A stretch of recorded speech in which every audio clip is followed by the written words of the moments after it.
deputado Alencar Santana Braga. Obrigado, presidente, deputado Fernando Monteiro. Cumprimentar também o relator, deputado Arthur Maia, todos que aqui estão, quem está acompanhando. Esperamos que a gente possa, mesmo com opiniões divergentes em diversos pontos, que a gente possa ter uma relação de diálogo, de respeito mútuo aqui nessa casa, nessa comissão.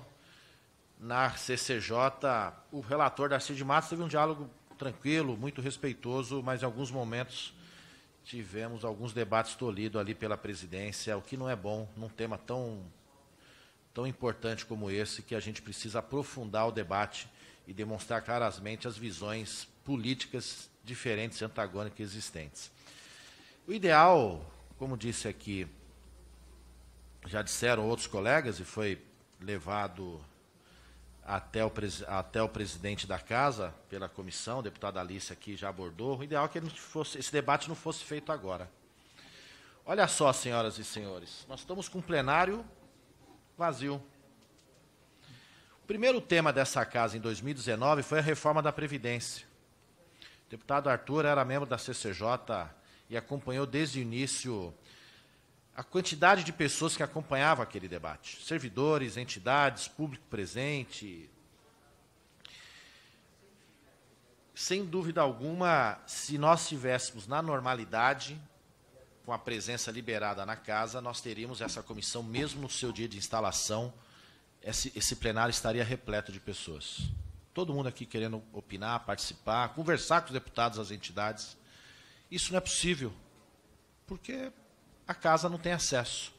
Então, diria, repito, falei já na CCJ em algumas audiências, é praticamente um ato de covardia nós votarmos essa reforma administrativa sem a presença dos servidores e o funcionamento normal da casa. É um ato de traição por aqueles servidores que estão lá na unidade de saúde, enfermeiros, auxiliares, médicos, atendentes, socorrendo milhares de brasileiros nesse momento, que salvaram vidas ao longo desse um ano que nós estamos sofrendo essa pandemia.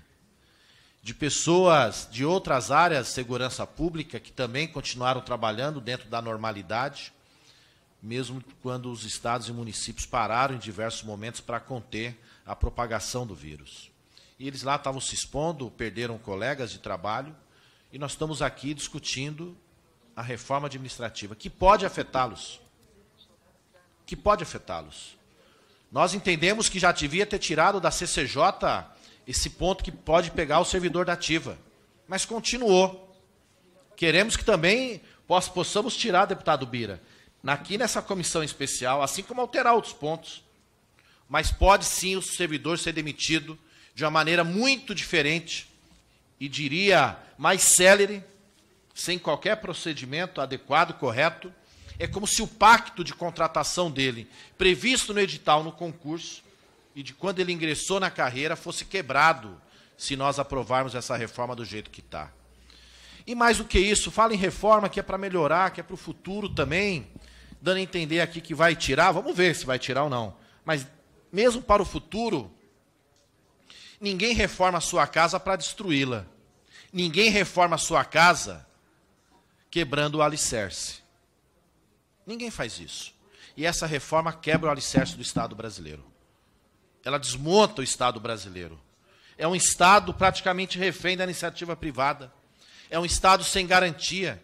É o servidor ficando submisso à vontade do governo de plantão, que na verdade é o que esse governo quer.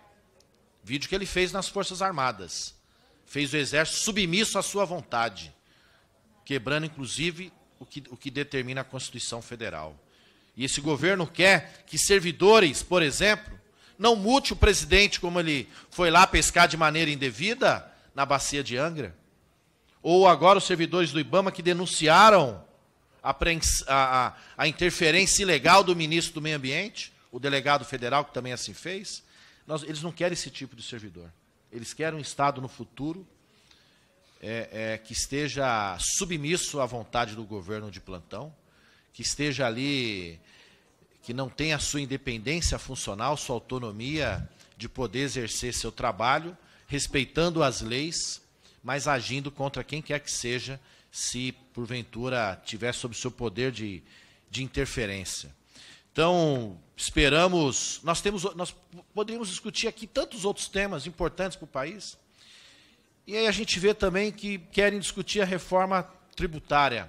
O engraçado é que não tem nada que é para beneficiar o povo. A reforma tributária que eles querem não é para mexer na inversão da carga tributária, onde algumas poucas famílias, alguns abnegados, dá para contar talvez no dedo, um pouquinho mais, ficaram bilionários nessa pandemia, ou mais bilionários. E lá estão tranquilos, pagam um pouco de tributo, mas a maioria dos trabalhadores tem dificuldade de pagar aquilo que incide sobre sua renda, aquilo que incide sobre a sua relação também de consumo.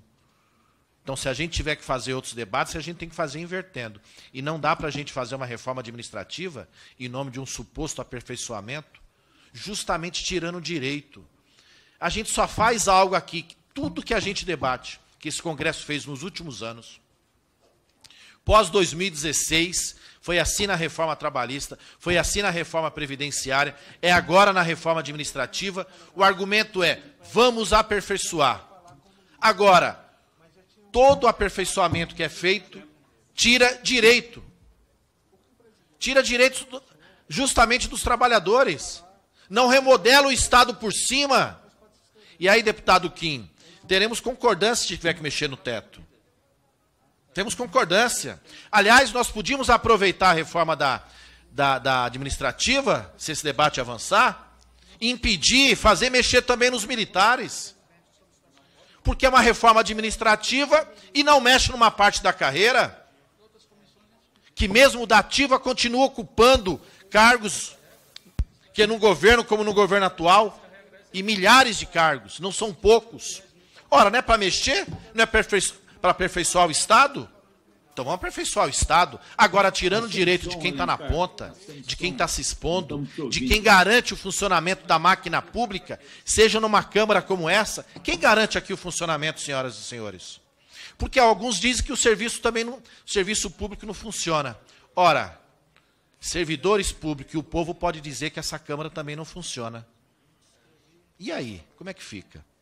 Mas quem garante o funcionamento de uma comissão como essa, mesmo durante a pandemia, é justamente os servidores públicos. Quem garante o atendimento na ponta, na unidade de saúde, quem vai voltar para a sala de aula lá para atender os estudantes, é justamente o servidor público. Por isso, não dá para a gente concordar com esse trâmite e não dá para concordar com o conteúdo dessa reforma administrativa.